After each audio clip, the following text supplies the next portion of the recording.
નમસ્કાર, આપ સૌનું સ્વાગત છે ઇન્ડિયા ન્યૂઝ ગુજરાતના ખાસ કાર્યક્રમ જનમંથનમાં ને હું છું આપણી સાથે કિશન તિવારી। આજે આપણે વાત કરવાના છીએ એક મહત્વપૂર્ણ મુદ્દા ઉપર। ગુજરાતમાં ફરી એકવાર ચાંદીપુરા વાયરસને લઈને ચિંતા વધી રહી છે। આપણે વાત કરીએ તો રાજ્યના અલગ અલગ વિસ્તારોમાંથી બાળકોમાં તાવ, ઉલટી, ખેંચ અને ગંભીર લક્ષણોના કેસ સામે આવી રહ્યા છે અને કેટલાક કેસમાં ચાંદીપુરા વાયરસની પુષ્ટિ પણ થઈ છે। હાલમાં સામે આવેલા આંકડા ચિંતાજનક છે। ગુજરાતમાં અત્યાર સુધીમાં 184 શંકાસ્પદ કેસ નોંધાયો છે, જેમાંથી 35 કેસ ચાંદીપુરા વાયરસ માટે પોઝિટિવ આવ્યા છે અને 22 બાળકોના મોત નિપજ્યા હોવાની પણ માહિતી સામે આવી છે। 11 સેમ્પલના રિપોર્ટ હજુ બાકી હોવાનું આરોગ્ય વિભાગે જણાવ્યું છે। સૌથી મોટી ચિંતાની વાત એ છે કે ચાંદીપુરા વાયરસની અસર ખાસ કરીને બાળકોમાં ગંભીર સ્વરૂપ ધારણ કરી શકે છે। બનાસકાંઠાના કાંકરેજ વિસ્તારમાં ચાંદીપુરા વાયરસને લઈને આરોગ્ય વિભાગે શાળાઓમાં જાગૃતિ અભિયાન હાથ ધર્યું છે। બાળકો, વાલીઓ અને શિક્ષકોને વાયરસના લક્ષણો અને બચાવના ઉપાયો અંગે માહિતી આપવામાં આવી રહી છે। બીજી તરફ આપણે વાત કરીએ તો જામનગરના ધ્રોલરમાં એક બાળકના મોત બાદ ચાંદીપુરા વાયરસને લઈને ચિંતા વધી છે। બાળકને સારવાર માટે રાજકોટ લઈ જવાયું હતું અને ત્યારબાદ સમગ્ર મામલે આરોગ્ય તંત્ર સક્રિય થયું છે।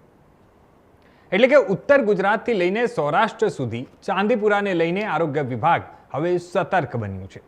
ચાંદીપુરા વાયરસ શું છે? ચાંદીપુરા વાયરસ એક એવો વાયરસ છે જે ખાસ કરીને બાળકોમાં એક્યુટ એન્સેફેલાઇટિસ સિન્ડ્રોમ એટલે કે મગજમાં સોજા જેવી ગંભીર સ્થિતિ સાથે સંકળાઈ શકે છે। આ વાયરસનો ફેલાવ મુખ્યત્વે સેન્ડ ફ્લાય એટલે કે રેતી માખી જેવા વેક્ટર સાથે સંકળાયેલો છે। એનસીડીસીના માર્ગદર્શક દસ્તાવેજ પ્રમાણે ચાંદીપુરા ચેપ ખાસ કરીને 15 વર્ષથી ઓછી ઉંમરના બાળકોમાં જોવા મળે છે અને તેની શરૂઆત તાવ, માથાનો દુખાવો, ઉલટી, ઝાડા જેવા લક્ષણોથી થઈ શકે છે। ગંભીર સ્થિતિમાં ન્યુરોલોજીકલ લક્ષણો પણ વિકસી શકે છે।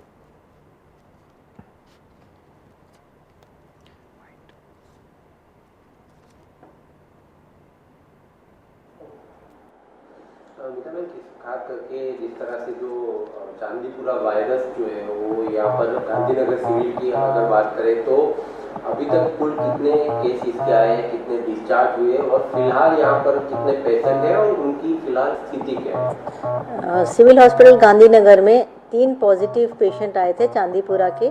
उसमें से 2 जन को डिस्चार्ज कर दिया है और 1 को आज शाम को डिस्चार्ज करेंगे। 6 सस्पेक्टेड केसेस आए थे, उन सबको डिस्चार्ज कर दिया है। शुरुआत में जो पेशेंट आते हैं वो जल्दी डायग्नोस हो जाते हैं तो उनकी जल्दी से उनकी ट्रीटमेंट हो जाती है, वो डिस्चार्ज हो सकते हैं। अच्छा, जो पेशेंट यहाँ पर आते हैं खास करके वो कितने साल की उम्र के होते हैं और क्या उनमें सिम्टम्स जो है वो पाए जाते हैं? ये जो सारे बच्चे होते हैं वो 15 वर्ष से कम आयु के होते हैं और उनमें जो शुरुआती लक्षण होते हैं वो तेज बुखार होता है, उल्टी होती है।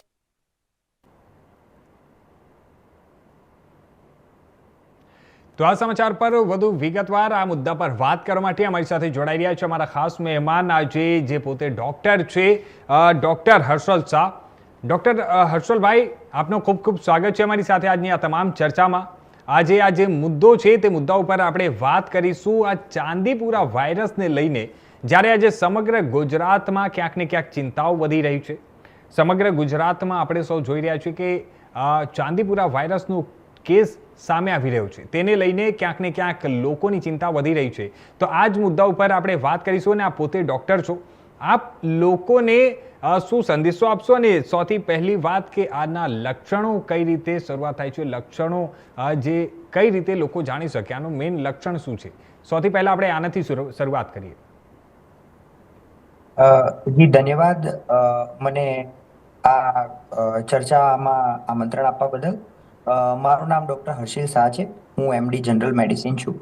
સો આપે જે રીતે શરૂઆતમાં કીધું એમ ચાંદીપુરમ વાયરસ અને એનાથી થતો જે રોગ છે એ મુખ્યત્વે જોવા જઈએ તો ચાંદીપુરમ વાયરસ એ રેબડોવિરિડી નામના ફેમિલીનું વાયરસ છે અને એનાથી જે ઇન્ફેક્શન થાય છે એ ઇન્ફેક્શનની સીધી અસર મગજ ઉપર થતી હોય છે, જેને એક્યુટ એન્કેફેલાઇટિસ અથવા એક્યુટ એન્કેફેલાઇટિસ સિન્ડ્રોમ તરીકે જાણવામાં આવે છે। અને જ્યારે આ મોટા ભાગે બચ્ચાઓમાં જેની ઉંમર 15 વર્ષથી નાની હોય છે એવામાં લક્ષણો જોવા મળે છે। કોઈ પણ જંતુનો ચેપ શરીરમાં ફેલાવવા માટે અથવા બીજાને ફેલાવવા માટે કોઈને કોઈ રીતે મનુષ્ય શરીરમાં પ્રવેશ થવું જરૂરી છે। સો એ કન્ડિશનને ધ્યાનમાં રાખતા આ વાયરસ એ સેન્ડ ફ્લાય નામની જે માખી છે એના કરડવાથી અને મોસ્કીટોના કરડવાથી પણ થતી હોય છે. સો આ એક ઇન્સેક્ટ વેક્ટર બોર્ન ડિસીઝ કહી શકાય. અને ખાસ કરીને જો ગુજરાતની વાત કરવામાં આવે તો ફ્લેબોટોમસ પેપેટાસી નામની જે જાતિ છે, જે પ્રજાતિ છે સેન્ડ ફ્લાયની, એના થકી આ ફેલાઈ રહ્યું છે. જ્યારે કોઈ પણ શરીરમાં કોઈ પણ જંતુનો ચેપ લાગે એમ આ વાયરસના ચેપના કારણે પણ શરૂઆતના લક્ષણો, સામાન્ય લક્ષણો તરીકે તાવ આવવો અને શરીરમાં તૂટકડતર થવી, નબળાઈ આવવી, એ બધા લક્ષણો હોય છે. જ્યારે એ વાયરસની અસર મગજ ઉપર થાય છે ત્યારે દર્દીને માથાનો દુખાવો થવો, ઉલટી ઉપકા થવા અને ખાસ કરીને બચ્ચાઓમાં જ્યારે ખાવાનું પોષણ ઓછું મળે અને આ વાયરસની અસર મગજ ઉપર થાય ત્યારે લાંબા સમય સુધી સૂતા રહેતા હોય અથવા થોડું થોડું કામ કરવામાં અથવા હરવા ફરવા પણ થકાન અનુભવે. સો ખાસ કરીને એવા બચ્ચાઓ જે નોર્મલી રમતા ખેલતા હોય, સારું ખાતા હોય અને જો એ ખાવાનું ઘટી ગયું હોય અથવા ઉલટી ઉપકા તાત્કાલિક ધોરણે ચાલુ થયા હોય, માથાનો દુખાવો થયો હોય અને તાવ આવ્યો હોય તો એવા કિસ્સાઓમાં ક્યારે પણ આપણે એને અવગણવું જોઈએ નહીં. જી, આપણા જે દર્શક મિત્રો આજે એ પણ જાણવા માટે એ લોકો જાણવા માંગે છે કે આ ચાંદીપુરા વાયરસથી કઈ રીતે બચી શકાય છે. ખાસ કરીને ચોમાસું જ્યારે અત્યારે ચાલી રહ્યું છે, ઠેર ઠેર પાણી ભરાવાની સમસ્યાઓ પણ સર્જાઈ રહી છે. તો શું આ પાણી ભરાવાથી જે મચ્છરજન્ય જે રોગચાળો પણ ફાટી નીકળવાની જે સંભાવનાઓ આવવામાં હોય છે, ચોમાસા દરમિયાન મચ્છરજન્ય રોગચાળો પણ વધતો હોય છે. આપ પોતે ડૉક્ટર છો, આપને પણ ખ્યાલ હશે આ તમામ વસ્તુઓ. તો એમાં પણ શું સંભાવનાઓ વધારે છે? જ્યારે ચોમાસાની વાત કરીએ ત્યારે આપની વાત બિલકુલ સાચી છે કે ઠેર ઠેર પાણી ભરાવાની સંભાવના વધી જતી હોય છે. હવે ખાસ કરીને જ્યારે પાણી ભરાઈ રહેલું હોય છે અને કાં તો એ ખાડામાં હોય, ક્યાં તો એ ઘરના ઉપર પડી રહેલા જૂના વાસણો હોય અથવા ટાયર હોય, તેવી જગ્યાએ પાણીની અંદર મચ્છરો એના લાર્વા એટલે કે ઈંડા મૂકતા હોય છે અને ધીરે ધીરે એમાંથી મચ્છર પેદા થતા હોય. તો ખાસ કરીને એવા મચ્છરજન્ય રોગો જેમ કે ચિકનગુનિયા છે, ડેન્ગ્યુ છે, મેલેરિયા છે, એ મચ્છરના કરડવાથી ફેલાતા રોગો છે. તો મારું સામાન્ય જનતાને ખાલી એટલું જ સજેશન રહેશે કે આપણે સમગ્ર વસ્તુઓ માટે સરકાર ઉપર ભારણ કરીએ એના કરતાં બેટર છે કે આપણે આપણી પરિસ્થિતિ અને આપણે આપણો સ્વયં બચાવ કેવી રીતે કરી શકીએ એના માટે આપણી આસપાસ જો કોઈ પણ જગ્યાએ પાણી ભરેલું હોય તો એવા સંજોગોમાં ખાસ કરીને આપણે એનો નિકાલ કરવો જોઈએ અને જો ખાડા હોય તો એ ખાડાને આપણે પૂરવા જોઈએ. બીજું, ચાંદીપુરમ વાયરસની જો વાત કરવામાં આવે તો એ વાયરસ મુખ્યત્વે બે વસ્તુ છે, સેન્ડફ્લાય અને મોસ્કીટો.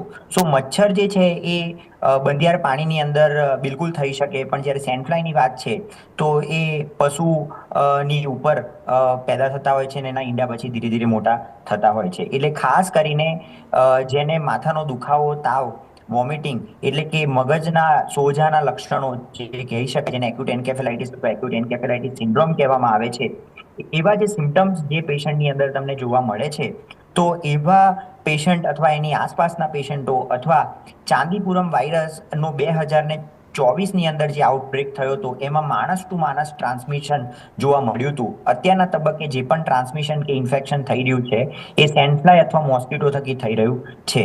સો આથી જે જગ્યાએ ચાંદીપુરમ વાયરસના કન્ફર્મ કેસીસ જોવા મળ્યા છે અથવા જે કેસોના સંપર્કમાં આવી રહ્યા છે એવા લોકોનું સ્ક્રીનિંગ ખાસ થવું જોઈએ અને એના માટે આપણે કાળજી રાખવી જોઈએ. જો બાળકને મચ્છર કરડ્યું હોય અથવા સેન્ડફ્લાય કરડી હોય તો એવા સંજોગોમાં આપણે બહારથી સામાન્ય શરદી, ખાંસી, તાવની દવા લીધા વગર ડૉક્ટરનો સંપર્ક કરવો જોઈએ અને ડૉક્ટરની સલાહ મુજબની સારવાર લેવી જોઈએ.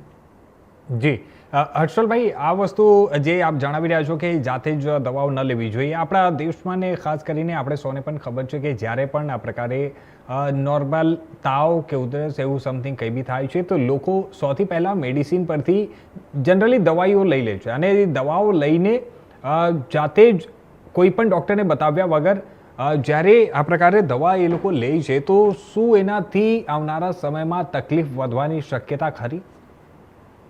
જી, આપનો આ સારામાં સારો પ્રશ્ન છે અને એને હું એવી રીતે કહીશ કે મોટાભાગના કિસ્સાઓમાં ગળામાં દુખાવો થવો, શરદી, ખાંસી ને તાવ થવો તો સામાન્ય રીતે એવું બની શકે કે ભારતમાં લોકો ની પૈસા ખર્ચવાની ક્ષમતા સારી ના હોય. તો ત્યાં હું સમાજને એવો સંદેશો આપીશ કે તમે સરકારી જેટલી પણ દવાખાના છે એનો સૌથી વધારેમાં વધારે લાભ લઈ શકો ખાસ કરીને લોકો એન્ટીબાયોટિક ગોળીઓ લે છે. ચાંદીપુરમ વાયરસની વાત કરું તો આ એક વાયરસજન્ય રોગ છે. એના માટે કોઈ પણ સ્પેસિફિક એન્ટીવાયરલ થેરાપી અત્યારે ઉપલબ્ધ નથી. જેમ ડેન્ગ્યુ માટે પણ કોઈ પણ એન્ટીવાયરલ થેરાપી ઉપલબ્ધ નથી, એમ ચાંદીપુરમ વાયરસ માટે પણ કોઈ એન્ટીવાયરલ થેરાપી અત્યારે ઉપલબ્ધ નથી. કોઈ પણ વાયરસજન્ય રોગમાં બેક્ટેરિયાને મારનારી એન્ટીબાયોટિક દવા ફાયદાકારક હોતી નથી. પરંતુ જ્યારે એની જરૂર ન હોય અને આવી એન્ટીબાયોટિક જો લેવામાં આવે તો એ એન્ટીબાયોટિકનું રેઝિસ્ટન્સ ડેવલપ થાય છે, અને જ્યારે એ બેક્ટેરિયા એન્ટીબાયોટિક રેઝિસ્ટન્સ હોય ત્યારે ભવિષ્યમાં જ્યારે કોઈ બેક્ટેરિયાનું ઇન્ફેક્શન થતું હોય છે એમાં એ દવાઓ કારગત નીવડતી નથી. સો ભવિષ્યની અંદર એવા લોકોમાં એવા બેક્ટેરિયાના ઇન્ફેક્શનથી જીવ જવાનું જોખમ પણ ઊભું થતું હોય છે.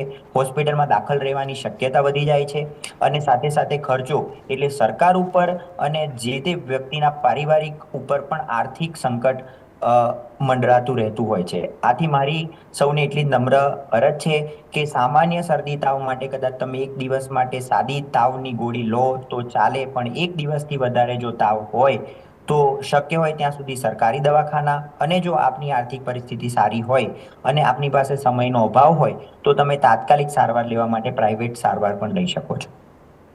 જી હર્ષલભાઈ, આપ જે હિસાબે અત્યારે જણાવી રહ્યા છો કે આનું કોઈ એન્ટી વાયરલ થેરાપી કે એવું સમથિંગ કોઈ વસ્તુ નથી, તો આનાથી બચવા માટે માણસને શું કરવું જોઈએ અને આનાથી કઈ રીતે બચી શકાય?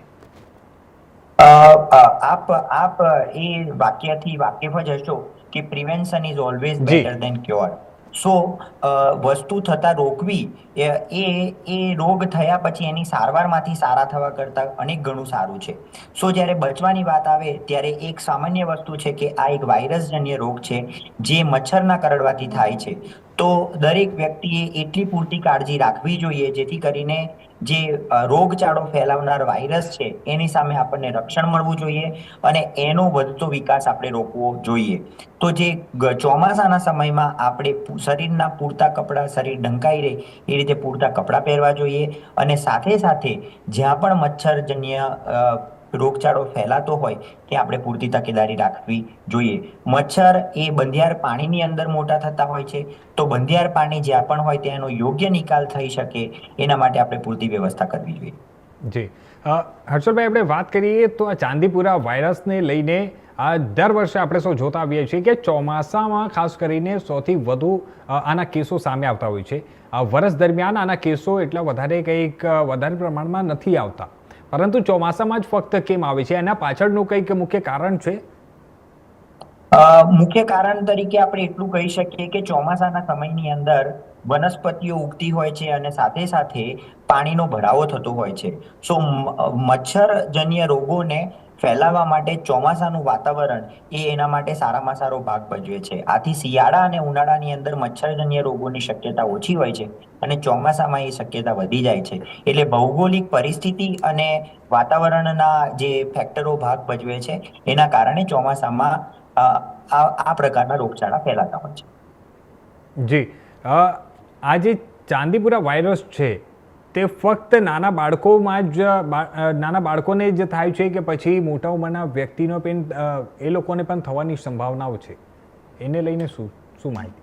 વાસ્તવિક રીતે જોવા જઈએ તો આ વાયરસજન્ય જે રોગ છે એ મચ્છર અને સેન્ડફ્લાયના કરડવાથી થાય છે. સો આથી જોવા જઈએ તો એ કોઈ પણ ઉંમરની વ્યક્તિને થઈ શકે, પરંતુ 15 વર્ષથી નાની ઉંમરના બાળકોમાં રોગપ્રતિકારક શક્તિ નબળી હોવાના કારણે જ્યારે આવા વાયરસનું ઇન્ફેક્શન લાગે છે ત્યારે એની સીધી અસર મગજ ઉપર થતી હોય છે. તો જેટલા પણ કેસીસ ડિટેક્ટ થયા છે અથવા જેટલા પણ કેસોની તપાસ થઈ છે એમાં મોટા ભાગના કેસો 15 વર્ષથી નાની ઉંમરના હોવાના કારણે આપણે બાળકોની અંદર એની ગંભીરતાને ધ્યાનમાં રાખીને આપણે અત્યારે એવું ગણીએ છીએ કે 15 વર્ષથી નાની ઉંમરના બાળકોમાં એ વધારે થતું હોય છે, પરંતુ એ કોઈ પણ ઉંમરના વ્યક્તિને થઈ શકે. જી હર્ષલભાઈ, હવે આ તમામ વસ્તુઓ તો આપે જે જણાવ્યું, આ તમામ વસ્તુઓમાં જે હિસાબે અત્યારે જે સામે આવી રહ્યું છે અને એના પછી સૌથી મહત્વની વાત, આપણા જે દર્શક મિત્રો છે તે લોકોને ટૂંકમાં આપ શું સજેશન આપશો કે આનાથી કઈ રીતે લોકો બચી શકે, કઈ રીતે કાળજી રાખી શકે, અને સૌથી મહત્વપૂર્ણ આ વસ્તુ જે ન ફેલાય તેને લઈને શું એ લોકોને ધ્યાન રાખવું? મારું સમગ્ર સમાજને માત્ર એટલું જ કહેવું છે કે આ મચ્છરજન્ય રોગ હોવાના કારણે જો આપણી આસપાસ કોઈ પણ જગ્યાએ કોઈ પણ પ્રકારના મચ્છર જો જમા થતા હોય અથવા એવા ખાડા ભરેલા હોય જ્યાં પાણી ભરેલું હોય તો એનું તાત્કાલિક ધોરણે આપણે આપણી જવાબદારી સમજી અને એનો નિકાલ કરવો જોઈએ. જો મચ્છરને બનાવતા રોકશો તો આ રોગચાળો આગળ જતા અટકી શકશે. બીજું, જ્યારે પણ કોઈ પણ ના ઘરની અંદર 15 વર્ષથી નાની ઉંમરના રહેલા બાળકને તાવની સાથે માથાનો દુખાવો અથવા ઉલટી ઉપકા એવું થતું હોય અથવા તો એની ભાન અવસ્થા નબળી પડતી હોય તો એવા કિસ્સાઓમાં તાવ 1-2 દિવસ છે, 3 દિવસ છે, મટી જશે એવું કરીને સમયનો વ્યય કરવો જોઈએ નહીં. અને સાથે સાથે બહારથી ઓવર ધ કાઉન્ટર એન્ટીબાયોટિક દવા જરા પણ બાળકને આપવી જોઈએ નહીં. અત્યારના સમયગાળામાં જ્યારે ચાંદીપુરમ વાયરસ આવી રીતે ફેલાઈ રહ્યો છે તો જો કોઈને આજુબાજુના વિસ્તારમાં ચાંદીપુરમ વાયરસ નો પોઝિટિવ કેસ હોય તો જરાક પણ ચિંતા કે ગભરાયા વગર નજીકની સરકારી દવાખાનામાં એની લાભ લેવો જોઈએ, એની સારવાર કરાવવી જોઈએ. જેટલું જલ્દી હોસ્પિટલમાં જશે એટલી જલ્દી સારવાર થશે અને જેટલી જલ્દી સારવાર થશે એટલી જલ્દી રિકવરી થવાનો ચાન્સીસ છે. સો મોટા ભાગના કિસ્સાઓમાં જ્યાં બાળકોના મૃત્યુ થયા છે એવા કિસ્સાઓમાં કોક ને કોક રીતે એને હોસ્પિટલમાં જે સારવાર મળવી જોઈએ એ સારવાર મેળવવાની પ્રક્રિયા ધીમી થવાના કારણે બાળકોમાં એ ગંભીરતા વધતી હોય છે. તો મારું દરેક અત્યારે જે શ્રોતાગણ છે એને એટલો જ સંદેશ છે કે આપણી આસપાસ જ્યાં મચ્છરજન્ય રોગો થવાની શક્યતા છે, જ્યાં મચ્છર ભેગા થવાની શક્યતા છે એવી તમામ જગ્યાઓને આપ શક્ય હોય એટલું જલ્દી એને પૂરી અને ત્યાં મચ્છરોનો ઉપદ્રવ જે છે એને રોકવો જોઈએ. અને જો આપના અથવા આપની આસપાસના કોઈ પણ 15 વર્ષથી નાની ઉંમરના બાળકોને તાવ, માથાનો દુખાવો, ઉલટી થતી હોય તો એવા કિસ્સાઓમાં સમય બગાડ્યા વગર સત્વરે સારવાર લેવી જોઈએ. જી ધન્યવાદ હર્ષલભાઈ, અમારી સાથે જોડાવા માટે, આ તમામ માહિતી આપવા માટે, તમામ વાતચીત કરવા માટે.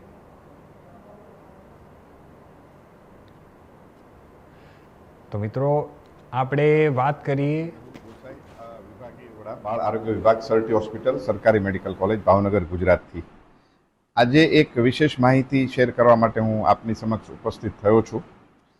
હાલમાં છેલ્લા 2 મહિનામાં અમારી પાસે બાળકોમાં કુલ 13 શંકાસ્પદ દર્દીઓ આવ્યા કે જેમાં અમને ચાંદીપુરાના લક્ષણો કે જેમાં અતિશય ભારે તાવ હોય, માથાનો દુખાવો હોય, બાળક અર્ધબેભાન જેવું લાગે અને આંચકી આવતી હોય. એ પૈકી 2 બાળકોના રિપોર્ટ પોઝિટિવ આવ્યા કે જેને ચાંદીપુરા જેવા લક્ષણો જણાતા હતા અને એક બાળક, પહેલું જે બાળક હતું જે પોઝિટિવ આવ્યું એના સિરો સર્વેલન્સમાં પોઝિટિવ આવ્યું. એટલે કુલ 13 દર્દીઓ પૈકી અમારી પાસે 3 રિપોર્ટ પોઝિટિવ હતા, 8 રિપોર્ટ નેગેટિવ હતા અને 2 બાળકો જે અત્યારે વોર્ડમાં સારવાર હેઠળ છે એના સેમ્પલ પરીક્ષણ માટે મોકલાના છે અને રિપોર્ટ બાકી છે. આ ટોટલ 13 પૈકી જે વલભીપુરનું મેલાણા ગામનું બાળક હતું એનું મૃત્યુ થયું હતું અને એક બાળક જે સિરો સર્વેલન્સમાં પોઝિટિવ હતું કે જેને ખાલી તાવ હતો, અન્ય કોઈ લક્ષણ ન હતા, એને અમે ગઈકાલે રજા આપી છે. मैं doctor Kairavi Desai, medical superintendent Sir Takht hospital Bhavnagar Gujarat. Chandipura की बात करूं तो हमारे जो सरटी हॉस्पिटल है, Sir Takht hospital, total 950 bedded hospital है। उसमें पेडियाट्रिक विभाग डिपार्टमेंट है, वो full fledge well working department है। अभी चांदीपुरा के पेशेंट के लिए वहाँ ICU NICU की व्यवस्था है, वहाँ वेंटिलेटर्स है, बेड साइड ऑक्सीजन मॉनिटरिंग हो सकता है, ब्लड गैस मॉनिटरिंग हो सकता है, BP और ब्लड शुगर भी बेड साइड ही मेजर कर सकते हैं, ऐसी सुविधाएं हैं। और सेंट्रल ऑक्सीजन सप्लाई भी वहाँ मौजूद है। ऐसी फैसिलिटी वाला पूरा पेडियाट्रिक विभाग है हमारा। चांदीपुरा के पेशेंट्स की बात करें तो वह पेडियाट्रिक में ज़्यादातर पाए जाते हैं। हमारे वहाँ आज तक 13 पेशेंट्स, पेडियाट्रिक पेशेंट्स एडमिट हुए पेडियाट्रिक विभाग में। वो मेजोरिटी उसमें साइन सिम्टम्स रहते, चिन्ह जो रहते हैं वो है फीवर, या तो वॉमिटिंग होती है या सीजर्स आते हैं जो आज की बोलते हैं, और वॉमिटिंग होती है। ऐसे कंप्लेंट वाले पेशेंट्स आए हैं। खास करके जिस तरह से जो चांदीपुरा वायरस जो है वो यहाँ पर गांधीनगर सिविल की अगर बात करें तो अभी तक कुल कितने केस इसके आए हैं, कितने डिस्चार्ज हुए और फिलहाल यहाँ पर कितने पेशेंट हैं और उनकी फिलहाल स्थिति क्या है? सिविल हॉस्पिटल गांधीनगर में 3 पॉजिटिव पेशेंट आए थे चांदीपुरा के, उसमें से 2 जन को डिस्चार्ज कर दिया है और एक को आज शाम को डिस्चार्ज करेंगे। 6 सस्पेक्टेड केसेस आए थे, उन सबको डिस्चार्ज कर दिया है। शुरुआत में जो पेशेंट आते हैं वो जल्दी डायग्नोस हो जाते हैं, तो उनकी जल्दी से उनकी ट्रीटमेंट हो जाती है, वो डिस्चार्ज हो सकते हैं। अच्छा, जो पेशेंट यहाँ पर आते हैं खास करके वो कितने साल की उम्र के होते हैं और क्या उनमें सिम्टम्स जो है वो पाए जाते हैं?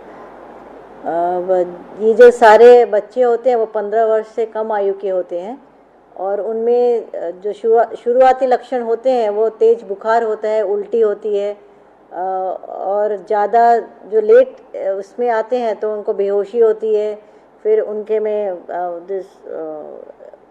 दौरे पड़ सकते हैं, सीजर्स होता है, खींच आ सकती है। तो शुरुआत में जो बच्चे डायग्नोस होके जल्दी आ जाए, शुरुआती लक्षण हो, तो उनके बचने के चांसेस ज़्यादा अच्छे हैं, ट्रीटमेंट ज़्यादा अच्छी हो सकती है पेशेंट की। अच्छा, खास करके वैसे तो चांदीपुरा की कोई रसी ऐसा कुछ है नहीं, तो जो बच्चे आते हैं उनको सिम्टम्स के हिसाब से दवाइयाँ जो है वो दी जाती है या तो फिर किस तरह से दी जाती है? पीडियाट्रिक डॉक्टर्स पेशेंट के सिम्टम्स के हिसाब से ही दवा देते हैं। अभी उसकी वैक्सीन्स कोई डेवलप नहीं हुई है, पर मेन यही है कि जल्दी से पेशेंट को तुरंत ये सारे सिम्टम्स लगे तो तुरंत नज़दीक के अस्पताल में पेशेंट को ले जाना चाहिए, तो उसकी ट्रीटमेंट अच्छे से शुरू हो सके। તો હાલ મારી સાથે આ બુલેટિનમાં બસ આટલું જ. બાકી દેશ દુનિયાના તમામ નવા સમાચાર માટે જોતા રહેજો ઇન્ડિયા ન્યૂઝ.